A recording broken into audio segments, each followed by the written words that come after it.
नमस्कार, हम अफरोज। दोपहर 3 बजे के भोजपुरी समाचार में स्वागत बा। सबसे पहले प्रमुख समाचार। कम्युनिस्ट पार्टी साहब कभी भी विदेश के सामने ना झुके के नेकपा एकीकृत समाजवादी के अध्यक्ष नेपाल के कहना राष्ट्र के मर्यादा में रह के काम करे के धारणा। ललितपुर महानगर पालिका में आज से कोरोना विरुद्ध के खोप लगावल जा रहा। 5 से लेके 11 वर्ष तक के बाल बालिका खोप लगा रहा। पालिका सब आज नीति तथा कार्यक्रम में बजेट सार्वजनिक कर रहा। अषाढ़ 10 गते भीतर पेश करे के कानूनी व्यवस्था। अमेरिका से चीनिया सामान में लगावल सब अतिरिक्त कर हटावेला। चीन के जोड़ आपूर्ति श्रृंखला के स्थिरता कायम होखे के विश्वास। विश्व फुटबॉल के सर्वोच्च निकाय फीफा के वरीयता में नेपाल 8 स्थान नीचे गिरल।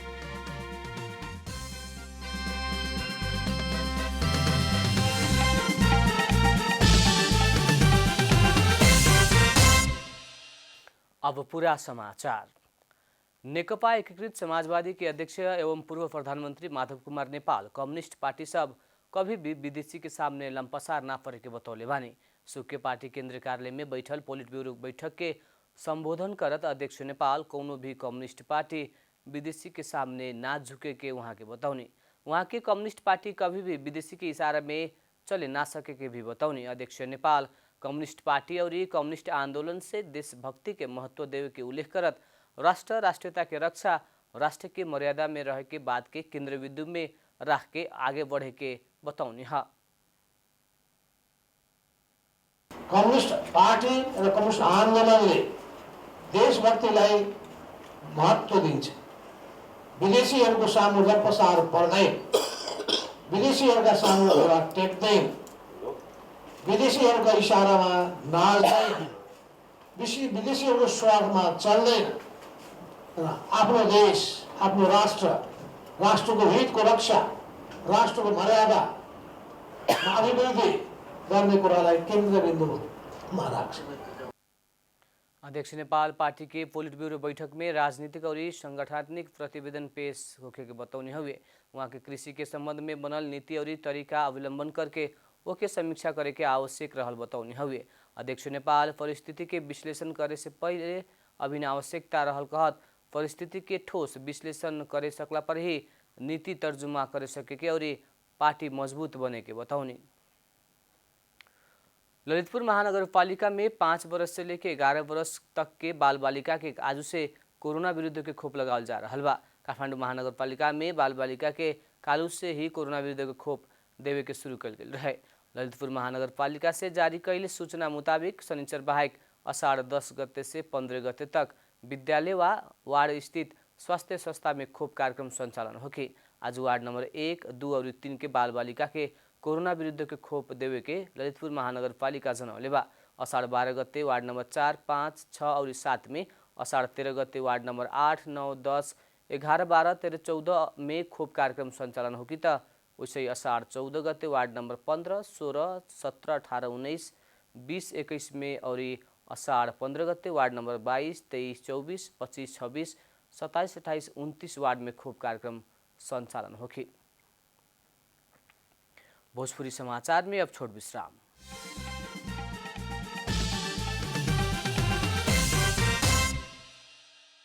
भोजपुरी समाचार में अब थप समाचार।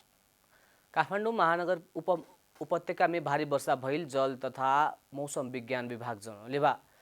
वर्षा के कारण हनुमन्ते, मनोहरा, बागमती और एकरा सहायक नदी सब में जल सतह बढ़ल बाटे। वैसे ही नदी किनार के रास्ता से यात्रा कैला पर उच्च सतर्कता अपनावे खातिर मौसम विभाग सबसे उसे आग्रह कैले बा। जल तथा मौसम विज्ञान विभाग के मौसम पूर्वानुमान महाशाखा से जारी कैल बुलेट में आज प्रदेश 1, प्रदेश मध्य प्रदेश, बागमती प्रदेश, गंडकी प्रदेश और लुम्बिनी प्रदेश के बहुत स्थान सब में और बाकी प्रदेश के कुछ स्थान सब में मेघ गर्जन और तड़का सहित हल्का से मध्यम वर्षा के संभावना रहल जनौले बा। उप प्रदेश के 1-2 स्थान में भारी वर्षा के भी संभावना बाटे। वैसे ही पहाड़ी भूभाग में भूक्षय, पहिरो और गेग्रान बहाव के जोखिम रहल महाशाखा आज सवेरे जारी कैल मौसम बुलेटिन में उल्लेख कैले बा। नदी नाला और खरे खोला सब में पानी के सतह बढ़ सके के और दैनिक जनजीवन तथा यातायात क्षेत्र समेत प्रभावित हो सके के भइला से आवश्यक सतर्कता अपनाओ खातिर अनुरोध कइल गइल बा। नेपाली चलचित्र घनचक्कर आजु से प्रदर्शनी में आइल बाटे। फिल्म घनचक्कर निर्माण शुरू भइल 4 वर्ष के बाद आजु से देशभर के सिनेमा हॉल सब में प्रदर्शन भइल हुए। नायक सौगात मल्ल अभिनीत कबड्डी 4 और दीपेंद्र के खनाल निर्देशित फिल्म चिसो मान्छे हॉल में प्रदर्शन हो रहल समय घनचक्कर बहुते हॉल सब में स्थान नहीं मिलल। प्रदर्शन के पूर्व संध्या में काठमाडौँ में भइल प्रीमियर शो में फिल्म सुखद प्रतिक्रिया लिहले बाटे। फिल्म में पैसा के चक्कर में लागल युवा सबके कथा समावेश कइल गइल बा। फिल्म में सरोज खनाल, सौगात मल्ल, सलोन बस्नेत, शिशिर भण्डारी, कश्मीरा लामा, अशान्ता शर्मा, ईश्वरी खड्का, कृष्ण भक्त महर्जन लगायत के कलाकार के अभिनय बा। जितेन्द्र राजोपाध्याय के निर्देशन में बनल फिल्म में सुसन प्रजापति छायांकन कैले बाड़न। अब आर्थिक समाचार।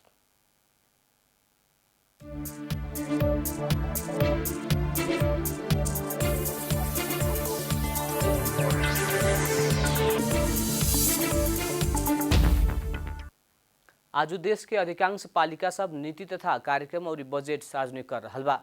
कुछ पालिका सब इससे पहले ही सार्वजनिक कर चुकल बाटे।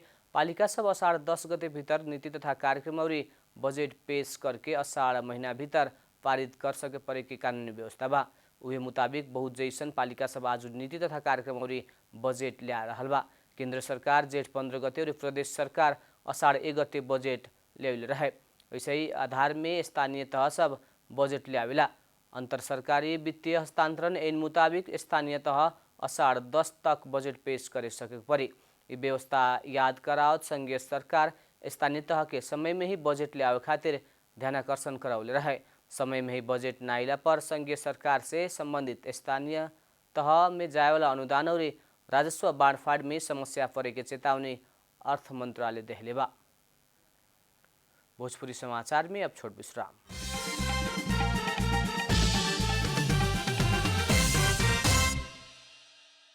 भोजपुरी समाचार में अब अंतर्राष्ट्रीय समाचार। अमेरिका से चीनिया सामान में लगावल सबे अतिरिक्त कर हटाव परे में चीन जोड़ देहले बा। अतिरिक्त कर हटावला पर दुनू देश के फायदा होखे के चीन के कहनाम बा। चीनिया वाणिज्य मंत्रालय से अमेरिका से चीनिया सामान में लगावल सबे अतिरिक्त कर हटावला पर अमेरिका, चीन लगायत समग्र विश्व के फायदा पुगे के उल्लेख कैले बा। बढ़ रहल मुद्रास्फीति के वर्तमान अवस्था के ध्यान में राखत अमेरिकी पक्ष चीनिया माल सामान में आपन अतिरिक्त कर जितना जल्दी हटाई उतना ही जल्दी उपभोक्ता तथा व्यवसाय के लाभ उठावे के मौका मिले। दुनू देश और विश्व के आम नागरिक के लाभ पुगावे खातिर विश्वव्यापी औद्योगिक तथा आपूर्ति श्रृंखला के स्थिरता कायम रखे परे में भी चीन जोड़ देहले बा। अब खेलकूद समाचार।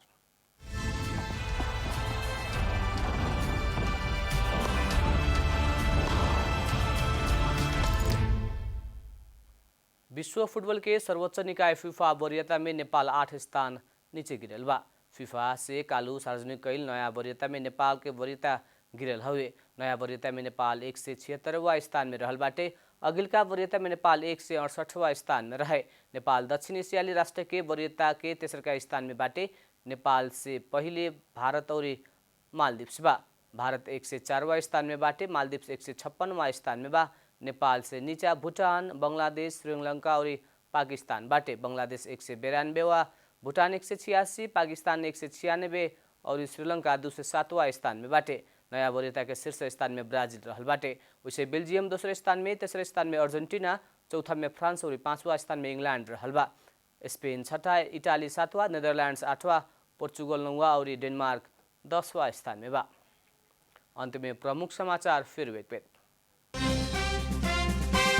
कम्युनिस्ट पार्टी सब कभी भी विदेशी के सामने ना झुके के नेकपा एकीकृत समाजवादी के अध्यक्ष नेपाल के कहना राष्ट्र के मर्यादा में रह के काम करे के धारणा। ललितपुर महानगर पालिका में आज से कोरोना विरुद्ध के खोप लगावल जा रहा। 5 से 11 वर्ष तक के बाल बालिका खोप लगा रहा। पालिका सब आज नीति तथा कार्यक्रम में बजेट सार्वजनिक कर रहा। अषाढ़ 10 गते भीतर पेश करे की कानूनी व्यवस्था। अमेरिका से चीनिया सामान में लगावल सब अतिरिक्त कर हटावेला चीन के जोड़। आपूर्ति श्रृंखला के स्थिरता कायम होखे के विश्वास। विश्व फुटबॉल के सर्वोच्च निकाय फीफा के वरीयता में नेपाल 8 स्थान नीचा गिरल।